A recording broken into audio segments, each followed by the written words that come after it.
Tout de suite commencer avec vous, messieurs du Canada. Monsieur Houot va vous laisser la parole. Je vous demande d'aller sur le pupitre. Monsieur Bouillot, bonjour et bienvenue. Comment allez-vous?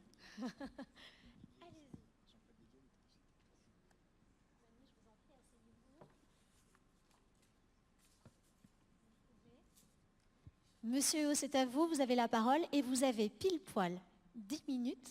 10 minutes pour moi. Et Monsieur Gallagher aura 10 minutes également. Super. C'est à vous. Donc, ce sera une production qui représente la diversité canadienne, une présentation, c'est-à-dire, je ferai ma présentation en français et Simon se présentera avec la présentation technique pour la faire en anglais. On a un projet magnifique, nordique et ses partenaires, un projet qu'on a fait dans la ville de Québec, un projet de 13 étages en bois, donc 12 étages en bois massif sur un basilaire d'un étage. Et pour ça, on avait des partenaires tels que EBC, Nordique et Synchro, et je salue la présidente d'EBC qui est dans la salle d'ailleurs.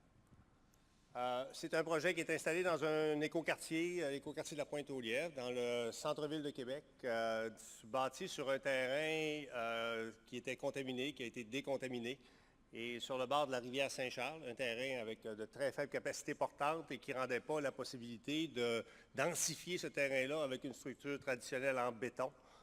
Et à cause du poids de la structure de bois, ça nous a permis d'aller de l'avant.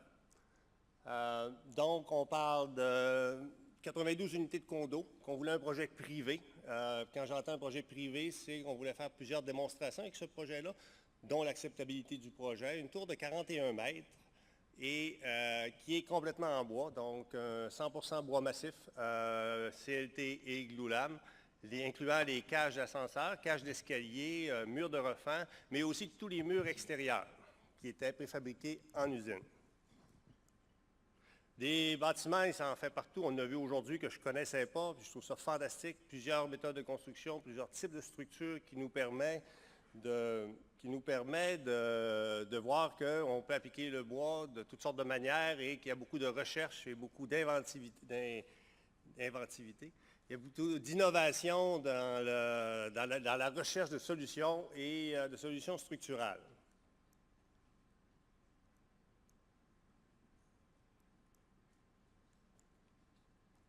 Je veux bien, mais ça n'avance plus. Ah, ben voilà. Donc, les images du projet ici. On a le presque final de construction, qui est la construction qui était en date de notre départ de Québec et la pose du dernier panneau de CLT sur la toiture de 12 étages.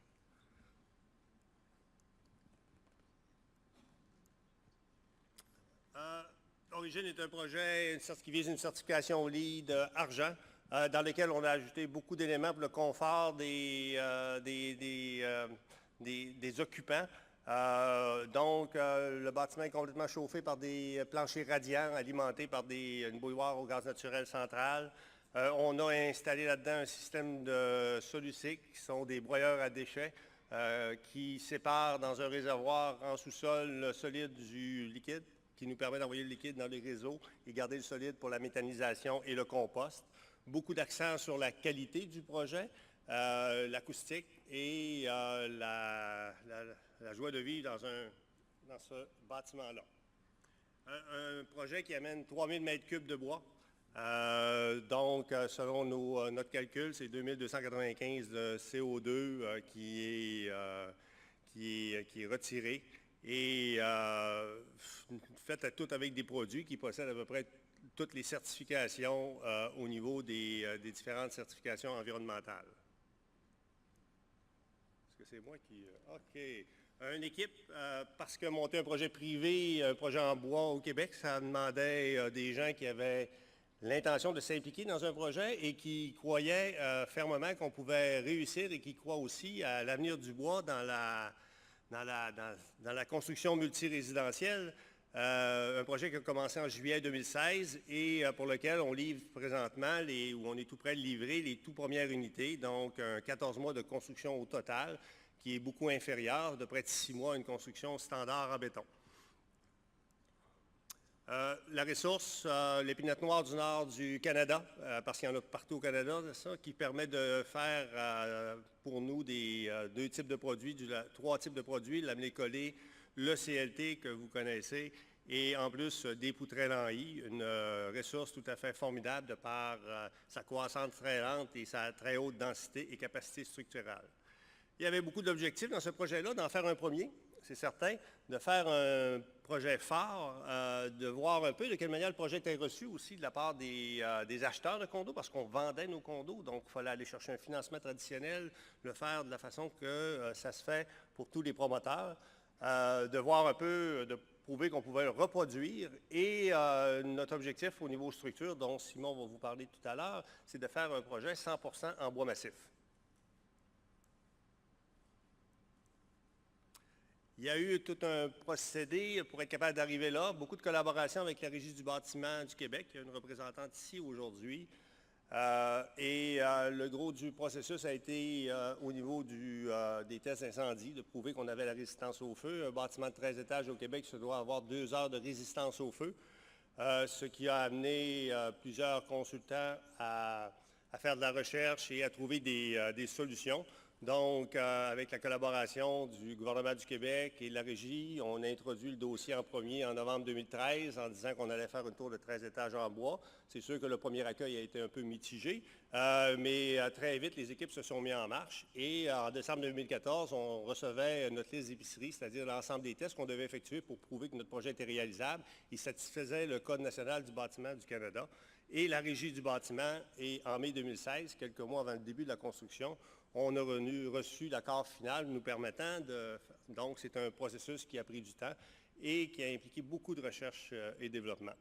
Le projet, une fois approuvé, la Régie du bâtiment a émis un guide de bâtiments et constructions que vous avez déjà entendu parler probablement dans le cadre de ce congrès et qui permet maintenant au Québec de construire des bâtiments de 12 étages si on suit ce guide. Et ce guide représente exactement le projet Origine, qui était le projet de recherche et le projet qui était analysé pour construire ce guide-là.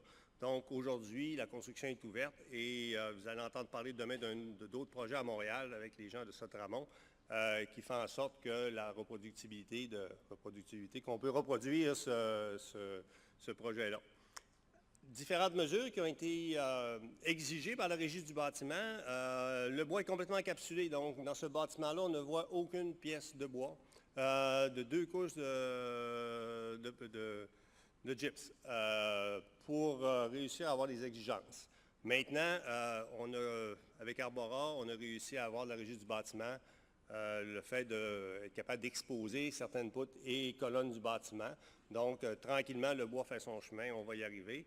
Il y avait d'autres éléments qui étaient exigés de la Régie du bâtiment, qui sont quand même des éléments importants, qui ont une incidence sur le coût. Les divisions intérieures, toutes en acier. On n'avait pas de chape de ventilation pour descendre tous nos tuyaux. Il fallait que ce soit les tuyaux de descente, ils sont percés un après l'autre dans les slabs, dans le CLT, ce qui cause aussi des éléments. Maintenant, il y a eu des aménagements aussi là-dessus et les prochains projets vont être probablement un peu différents.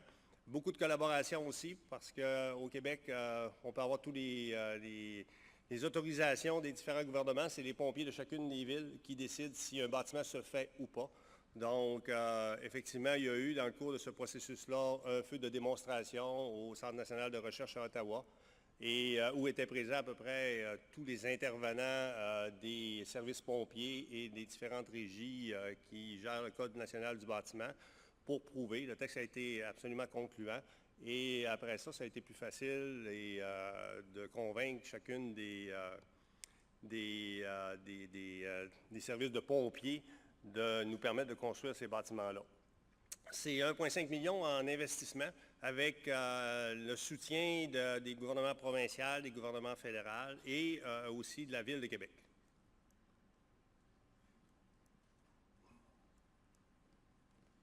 Je vais l'avoir. Je le lis tout le temps. C'est la blague qui revient depuis ce matin. Pardon? C'est la même blague à chaque fois, Ouais, mais des slides qui ne marchent pas j'aimerais vraiment. que ça fonctionne. par exemple. Allez-y, on y croit. Ah. Super. OK. Donc, des livres de référence qui ont été émis tout au long de ce processus. Et ces livres de référence qui sont là, celui de FP Innovation, entre autres, mais aussi des documents de recherche. Des documents de recherche qui ont été émis suite à la recherche et développement qui a été faite dans le cours du projet. Tous des documents qui sont rendus publics et qui sont disponibles à tout le monde au Canada et dans le monde qui veulent les consulter pour être capable d'arriver à faire un projet semblable. Tout a été testé, tout a été vérifié dans le but de faire un projet complet et sécuritaire tel que l'exige le Code du bâtiment. Je vais être plus chanceux la prochaine fois. Et nous allons malheureusement devoir conclure très bientôt, Monsieur Huot. Pardon? Nous allons devoir conclure très bientôt. Oui, je vous laisse une je petite conclus. minute due quand même au prompteur qui ne vous aide Mais, pas. Hein. c'est Voilà. bon. Donc, support public, être capable d'avoir de reproduire le projet, de faire qu'il est acceptable pour tout le monde et de faire en sorte que le marché comprend bien qu'est-ce qui se passe. Donc, la preuve est là.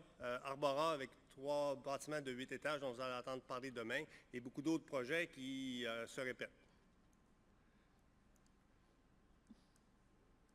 Simon, à ton tour. Merci beaucoup, Monsieur Huot. Vous pouvez l'applaudir. Ce n'était pas évident. Vous n'avez pas été aidé par la télécommande et les slides. Simon Gallagher travaille avec vous. C'est à votre tour. On vous écoute. So I'm going to switch to English. So it's the same. Okay, there we go. So hopefully this works because I have a lot of slides, but I go through them quickly. So I'm really hoping that this works out well. Well, good luck. So I'm going to quickly go over the structural system of the building, talk about some of the connections, and lastly just talk about the installation of the structure. So here we have the first story of the building. It's a post and beam structure. It's a post and beam structure with CLT walls. So the floor slabs are 175 millimeter 5-ply slabs. They're supported typically on, they're continuous over 4 supports, so 2 beams at the center and walls on the outside. The beams are supported by columns, glulam columns, so they have 456 by 456 millimeters at the base and 279 by 279 at the top of the structure. And when they're not supported by glulam columns, they're supported by CLT walls. So looking at the CLT walls, there are 3 main types of CLT walls. There are the gravity walls in red, shear walls in blue, and in green we have architectural walls. So the gravity walls are 175 millimeter CLT panels, 5-ply through the whole structure, and they're usually 2 stories tall, so roughly 6 meters, except for the core, which is 3 stories tall, so 9 meters roughly, and they're used to support gravity loads. The green walls, so the architectural ones, they're 3-ply 78 millimeter walls that you find on the ends, the short ends of the wall, of the structure, sorry. And those are there, they were installed at the same time as the rest of the structure. And their main purpose is just to support architectural cladding and to increase the speed of erection of the structure. So they don't serve any real structural purpose. And lastly, in blue, the shear walls. So if we look at the shear walls, there are 7 shear walls, and they're actually composed of CLT in the center, and they're always flanked by glulam columns on the outside to take back the tension compression, whereas the CLT takes back all the shear forces. So, and the shear walls, they're 3 stories high, so roughly 9 meters, and since we have 12 stories of wood, that's 4 times 3 stories, sorry. So at the base we have 9-ply 291 millimeter wall. The second set goes into 7-ply 244 millimeter, and the last 2 levels we have 5-ply 175 millimeter, which is the same section as the floors in the whole structure and as all the gravity walls. If we move on to connections, so The goal with any structure is to have the simplest connections possible, simple to install, simple to engineer, fabricate. In the case of wood, that's usually bearing connections, and also to try and avoid having steel. So if we look at the bottom of the structure, we have simple, for the CLT walls, we have simple steel sill plates, and the columns we have 2-story base plates. If we go up to the column-column connection, we always ensure that the columns are bearing on each other to avoid any problems that we could have with shrinkage, and simple pockets for the beams. If we look at the floor to wall, again, we don't want to put the floor onto the wall again for shrinkage issues, so we used a ledger beam that was screwed to the wall. The one interesting detail about this connection is that we had holes pre-drilled into the ledger as well as the CLT walls in shop, so that the installer could put pins along the wall and quickly position his ledger, so he didn't have to measure and take the time to position it. So if we look at the lateral connections now, at the base of the shear walls, we can see there's a giant steel beam. The steel beam was connected to the concrete via shear keys. So when the concrete was poured, pockets were left, and the steel simply slipped into that, and then they filled that with the pocket with concrete. To connect the steel beam to the CLT wall, we used 12mm dowels, and I don't know if you can tell, but the openings in the steel are oblong to make sure that the wall only takes back shear forces and doesn't transfer any tensile forces to the steel beam. For the tension compression connections, it's again just simple 12mm dowels with anchor rods to the foundation, cast in place anchor rods. Inter-story, for the panels, we used a similar system. So again, we have the 12mm dowels, and again, we have oblong holes, so to avoid transferring any tension forces. And for the glue lam portion, the tension compression columns, again, just simple dowels. So here's an actual picture of the connectors on site. On the left-hand side, you see the tension compression steel plate. And you'll notice in the center, there's a row of holes. So those are there so that the installer could pass a screw through the wood to reduce the buckling length of the column for the compression loads. So the last connection I'm going to present, my favorite connection, are the shear keys. So the vertical joint between the CLT panels. So what we decided to do is use a shear key. Typically what we do is we have nailed plates, so steel with nails through it. But the problem in this, in the context of this project, is that the loads were extremely high. So just to give you an idea, one shear key represents roughly 150 nails. So that's 150 on each side of the wall, which takes a very long time to install. In the case of the shear key, it's very quick. It's easy to control on site. It's also easy to fabricate, easy to fabricate the wood as well. And the installers are very happy with it because it saves them a lot of nailing time. The one issue that we have with the shear keys is that as far as we know, it's the first time that it's been done in a project. So we had to have the key, oh, here's a picture of the actual key on site. So we had to have the connection tested. So here's an image of the assembly that we had tested by FP Innovation. And the results were very good. It had very good mechanical properties and a very good behavior for the applications of this project. So the failure mode that you see is way, way, way past anything that the building would actually see. So that's not what it would look like after, in the event of a seismic event. So now I'm going to talk about the installation. So the sequence of installation, we started with the core. So the shear wall and gravity walls. Then the next set of shear walls more shear walls, then the gravity walls on the two long ends, columns and beams. And earlier I mentioned that the gravity walls were typically 2 stories. So you'll notice on the back side of the building that the wall is actually 1 story. So this was a conscious decision, and we did this to facilitate the installation of the floor panels. So you can imagine that obviously it would be advantageous to have the longest walls possible because it represents less panels, less installation time. But the problem with if we had 2-story walls on both sides, you can imagine putting a 16-meter panel that's 2.4 meters wide with 5 millimeters on each side, and in the wind, that there's a strong probability that it would get stuck and jammed, and it would take a lot of time to properly install it. So this is why we did this staggered installation with the gravity walls. So we limit the number of panels, and at the same time, we still allow an easy installation of the floor panels. And this is where you have to conclude, Mr. Gallagher.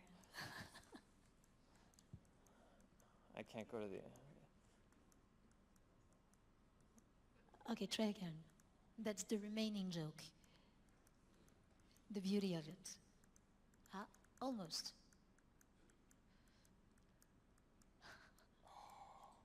It's all about It's pointing coming, it. it's coming. No, yeah. So a picture, and I don't Is have that your time to- conclusion? Yeah. I just want to... So I'm just going to spend 30 seconds on Okay, that. go on it. So a month for 5 stories, which is super quick. And this is the first time that this has been done. So I'm 100% sure that if we had to do this again, we could decrease that time, no questions. And last panel, and I just want to take the time to thank everybody that was involved because it took a lot of people to do this project. So thank you. Et merci de l'applaudir très fort, c'est pas évident. Merci beaucoup, Monsieur Gallagher. Merci beaucoup, Monsieur. Vous faites partie de la même société qui s'appelle Nordic Structure.